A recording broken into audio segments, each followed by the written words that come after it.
This is Secret Service report details communication failures preceding July assassination attempt on Trump. This is a center summary. A report reveals communication failures with local law enforcement hurt the Secret Service's response to the July assassination attempt of former President Donald Trump. The report is the Secret Service's most formal account of the errors, released amid scrutiny after a man was arrested in Florida for threatening Trump. It highlights serious communication deficiencies before the shooting by Thomas Matthew Crooks, who fired 8 rounds before being shot by a counter sniper.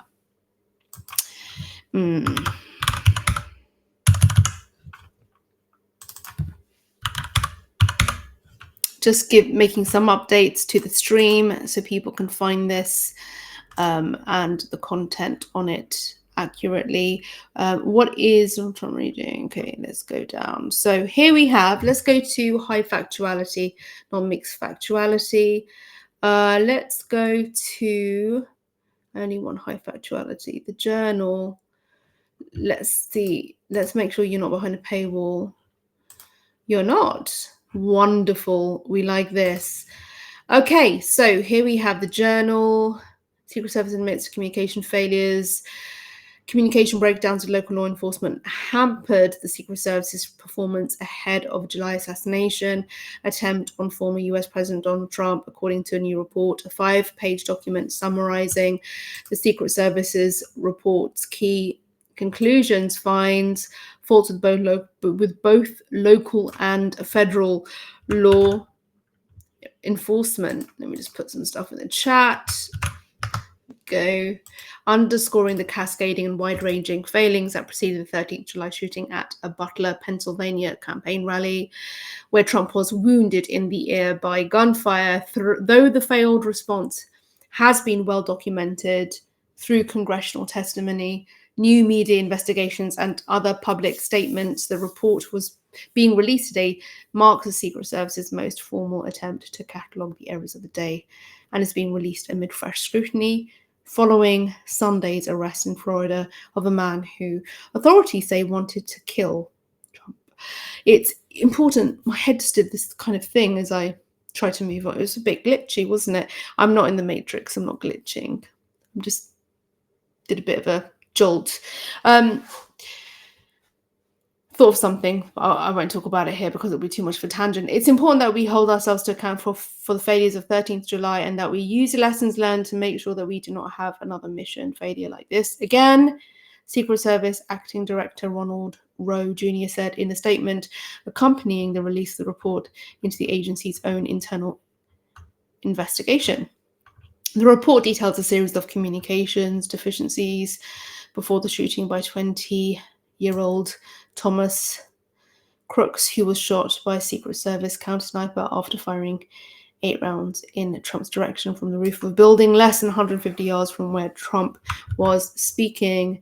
It makes clear that the Secret Service knew even before the shooting that the rally site posed a security challenge.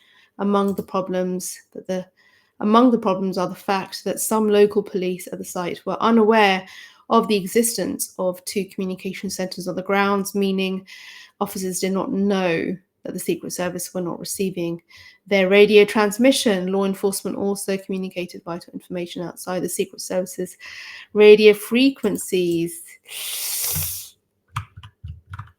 Damn. Oh my word. As officers searched for Crooks before the shooting, details were being transmitted via mobile cellular devices in staggered or fragmented fashion instead of through the Secret Service's own network. The failure of personnel to broadcast via radio the description of the assailant or vital information received from local law enforcement regarding a suspicious individual on the roof of the AGR complex to all federal personnel at the Butler site inhibited the collective awareness of all Secret Service personnel, the report said. That breakdown was especially problematic for Trump's protective detail, who were not apprised of how focused state and local law enforcement were in the minutes leading up to the attack on locating the suspicious subject. Had they known, the report says, They could have made the decision to relocate Mr. Trump while the search was in process. The report raises more serious questions about why no law enforcement were stationed on the roof crooks climbed onto before opening fire. A local tactical team was stationed on the second floor of a building in the complex from which crooks fired. Multiple law enforcement entities questioned the effectiveness of the team's position, yet there was no follow-up discussion about changing it, the report says. And there was no discussion with Secret Service about putting a team on the roof, even though snipers from local law enforcement agencies were apparently not opposed to that location. The tactical team operating on the second floor of the building had no contact with Secret Service before the rally.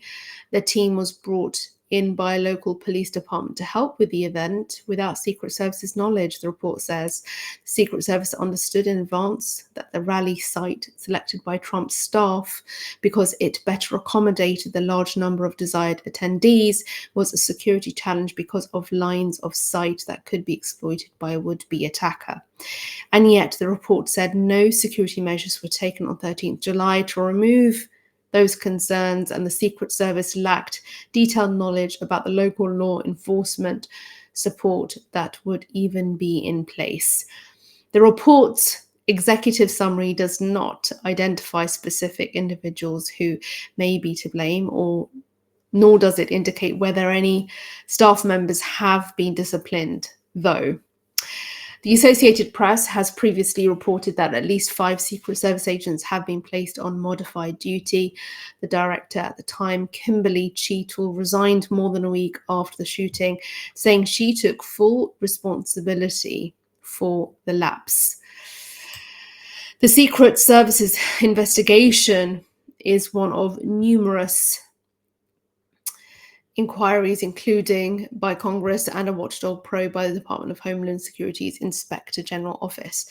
Rowe has said the July shooting and Sunday's episode, in which 58-year-old Ryan Wesley Ruth was arrested after Secret Service agents detected a rifle poking through shrubbery lining the West Palm Beach, Florida golf course where Trump was playing, underscored the need for a paradigm shift in how the agency protects public officials. So there you have it. There you have it. Eek. Failures, failures, failures. Just astonishing. The times we are living in. But I'm here to discuss the times that we are living in. And I'll be here again later. So please do stay subscribed. I'm back. And yeah, I appreciate your support. If you haven't already subscribed, please do so right now. I'm Serena. I talk about media, political and tech literacy, and we look at the nonsense that we find all over the place, because it really is all over the place. Let me give you a final thought, and this is a sort of a Jerry Springer style final thought. Are you ready for it? Okay, so when we are watching the news, when we are listening to politicians, I think that we can accept by now there will be a lot of posturing and a lot of bias, because remember, we are all biased. I think we can find more comfort and trust in journalists or individuals online who will quite happily and transparently, to a higher degree, actually do the math with you as they pose their argument. If you find a commentator, journalist, politician, pundit, whoever, a creator, doing the math with you as they pose opinions and arguments, then I think that you are in a good place in terms of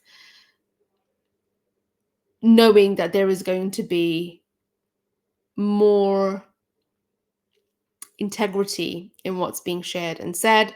And so you can use that as one of your sources, not the source. Remember, you shouldn't just have one source of information. You've got to have multiple so that you can then do the reflection and the critical thinking necessary in order to balance things. And the balance is constantly moving because everything constantly moves and we don't live in a static system.